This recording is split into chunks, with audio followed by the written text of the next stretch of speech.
Lucky Bhaskar cinema చూసి hostel నుంచి పారిపోయారు ఓ నలుగురు విద్యార్థులు.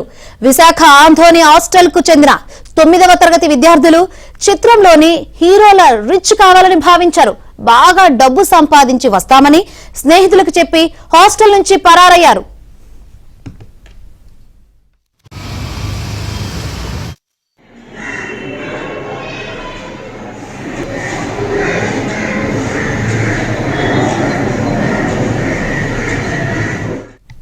విద్యార్థులు పరారైన దృశ్యాలు హాస్టల్లోని సీసీ కెమెరాలో రికార్డ్ అయ్యాయి.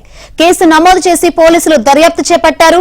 వీరి ఆచూకీ కోసం గాలించిన పోలీసులకు విజయవాడలో దొరికారు. నలుగురు విద్యార్థులను పట్టుకుని తల్లిదండ్రులకు పోలీసులు అప్పగించారు. మరిన్ని వివరాలు అందించేందుకు మా ప్రతినిధి సతీష్ సిద్ధంగా ఉన్నారు. సతీష్,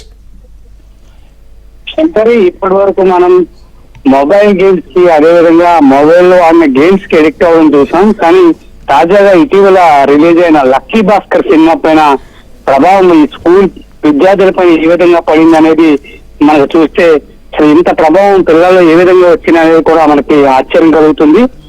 విశాఖ 1 టౌన్ ప్రాంతంలో ఉన్న సెయింట్ ఆంథోనీ స్కూల్లో, అంటే ఇది మిషనరీ స్కూల్, చాలా ఓల్డ్, 100 సంవత్సరాల చరిత్ర ఉన్న ఈ స్కూల్లో 9వ తరగతి చదువుతున్న నలుగురు విద్యార్థులు మిస్సింగ్ ఒక్కసారిగా కలకలం రేపింది.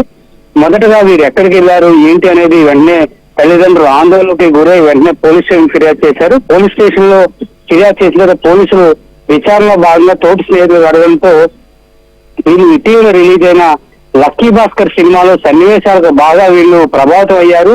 వీళ్ళు కూడా లగ్జరీగా బ్రతికేందుకు కార్లు, బంగ్లాలు, ఆ సినిమాలో ఏదైతే వాతావరణం ఉంటుందో, ఆ హీరో ఏ విధంగా ఎదుగుతాడో, అదేవిధంగా సమాజంలో కూడా ఎటువంటి గౌరవం ఒక్కసారిగా దక్కుతుందా అన్న దృశ్యాలను వారికి ఆకట్టుకోవే కాదు, వాళ్ళు అందులో ఇన్వాల్వ్ అవుతారని చెప్పుకోవచ్చు.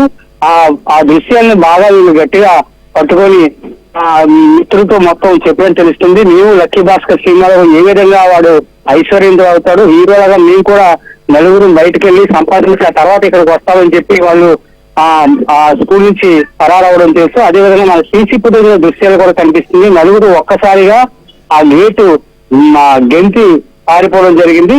వెంటనే తల్లిదండ్రులు ఆందోళన చెంది పోలీసులు సమాచారంతో పోలీసులు గట్టి నిఘా పెట్టి వీళ్ళు ఎక్కడికి వెళ్లారు ఏంటి అనేది వాళ్ళని ట్రేస్ చేయగా 2 రోజుల తర్వాత వారు విజయవాడలో ఉన్నట్టు పోలీసులు గుర్తించారు. ఈ నలుగురు సెయింట్ ఆంథోనీ స్కూల్లో 9వ తరగతి చదువుతున్నారు. వీళ్ళు నలుగురు 9వ తరగతిలో కిరణ్ కుమార్, కార్తీక్, చరణ్ తేజ, రఘువులుగా గుర్తించారు. వెంటనే నలుగురిని తీసుకొచ్చి వారిని కౌన్సిలింగ్ కూడా జరిగింది. అయితే ఇటీవల స్కూల్లో మనం చూడొచ్చు, చిన్న ఏజ్ లో సినిమాల ప్రభావం కాదు, ఈ లవ్ స్టోరీస్ కావచ్చు, అదేవిధంగా హత్యలు కావచ్చు, ఇటువంటి కూడా ప్రభావితం అయ్యే అవకాశం ఉంది. కాబట్టి స్కూల్లో కూడా కౌన్సిలింగ్ సెంటర్లు ఏర్పాటు చేయాలి. వాళ్ళకు కూడా మైండ్ వాళ్ళని ట్యూన్ చేసే విధంగా కూడా స్కూల్లో ఒక క్లాస్ కూడా ఈ కౌన్సిలింగ్ అనేది ఉండాలనేది కూడా కొంతమంది నిపుణుల నుంచి వస్తున్న సమాచారం. ఇటువంటి సినిమాలకు ఎడిక్ట్ అవ్వడం వల్ల వారు కూడా అదే తరహాలో మనం కూడా బయట యాక్ట్ చేయాలి, అదేవిధంగా హీరోయిజం గా ప్రవర్తించాలి, 10 మందిలో మనం కూడా హీరోలుగా బిల్డప్ ఇవ్వాలనేది మాత్రం ప్రధానంగా కనిపిస్తుంది. ఇటీవల మధ్య కాలంలో జనరేషన్ కూడా, అంటే యూత్ లోనే కాకుండా ఇటువంటి పిల్లల్లో కూడా ఇటువంటి సినిమాలు ఈ విధంగా ప్రభావితం అవడంతో భవిష్యత్తు ఎటువంటి ప్రమాదాలు ఎదురవుతాయి అనేది మాత్రం ఒక విధంగా భయోందోళనకు గురవుతుందని తల్లిదండ్రులు చెప్తున్నారు. కాబట్టి సినిమాలు తీసే డైరెక్టర్లు కావచ్చు, నిర్మాతలు కావచ్చు, వీరందరినీ కూడా చిన్నపిల్లల్ని, పెద్దవాళ్ళని అందరినీ దృష్టి పట్టుకుని చేయాలని కూడా తల్లిదండ్రులు ఆందోళన చేస్తున్నారు. కాబట్టి ఇప్పటికైనా దీనిపైన పిల్లల్ని కూడా కౌన్సిలింగ్ ఇచ్చి ఆ యొక్క ఇన్స్టిట్యూట్ లో కూడా కౌన్సిలింగ్ అనేది ఒక క్లాస్ పెడితే బాగుంటుంది అనేది కూడా తల్లిదండ్రుల నుంచి విజ్ఞప్తి వస్తుంది. Thank you Satish.